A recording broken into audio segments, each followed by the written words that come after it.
আসসালামু আলাইকুম। গত ভিডিওতে আমরা পার্টস অফ স্পিচ সম্পর্কে আলোচনা করেছিলাম। এর প্রকারের মাধ্যমে আমি ভার্ব যে নাউন যে প্রকারটি ছিল সেটি আমি প্রকাশ করছিলাম এবং বলছিলাম বাকি প্রকারগুলো আমি পরবর্তী ভিডিওতে জানিয়ে দেব। আজকে আমি আরেকটি পর্ব নিয়ে এসেছি আপনাদের সামনে parts of স্পিচের।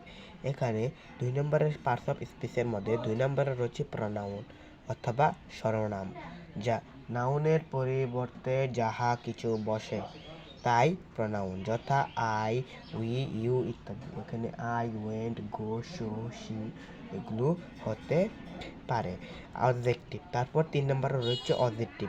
Objective noun pronoun এর দোষ, গুণ, অবস্থা, পরিমাণ বোঝায়, যথা গুড, ব্যাড, নাইস, বিউটিফুল ইত্যাদি নানা ধরনের হতে পারে। তারপর আরেকটা রয়েছে ভার্ব। ভার্ব কোনো কিছু করা, হওয়া, থাকাকে বোঝায়, রাইট, ওয়াইট, রান ইত্যাদি। আমি আগের ভিডিওতে বলছিলাম অনেক নাউন আর ভার্বের মধ্যে অনেক খারাপ থাকে, যা নাউনকে ভার্ব বলবে আর ভার্বকে নাউন বলে। এখানে দেখতে পাচ্ছেন রান। রান সর্বদা অর্থ দৌড়ানো, যা একটি কাজ এবং কোনো কিছুর নাম। এখানে রানটা নাউন হবে না ভার্ব হবে। এখানে অনেকেই বলবে এটা নাউন হবে না, এটা ভার্ব হবে, কারণ এর অর্থ দৌড়। দৌড় অর্থ কাজ।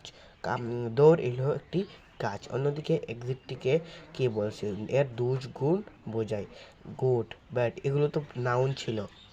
তাহলে আমরা এখান থেকে কি শিখলাম? এক্সিটিভ হলো যে শব্দ দ্বারা কোনো বাক্যের মধ্যে দোষ, গুণ বোঝানো হবে সেই বাক্যটা অবজেক্টিভ। যথা she is a good student, এই বাক্যটা নাউন, প্রনাউন অর অবজেক্টিভ কোনটা হবে? এখানে আমরা বলতে পারবো যে এই বাক্যটা অবশ্যই অবজেক্টিভ হবে, কারণ এখানে গুড, গুড শব্দটা নাউন, শি গুড স্টুডেন্ট দুটোই কিন্তু গুণ বোঝানোতে ব্যবহার করেছে, তাই আমরা বলতে পারি এই বাক্যটি হলো নাউন থেকে তৈরি বাক্য।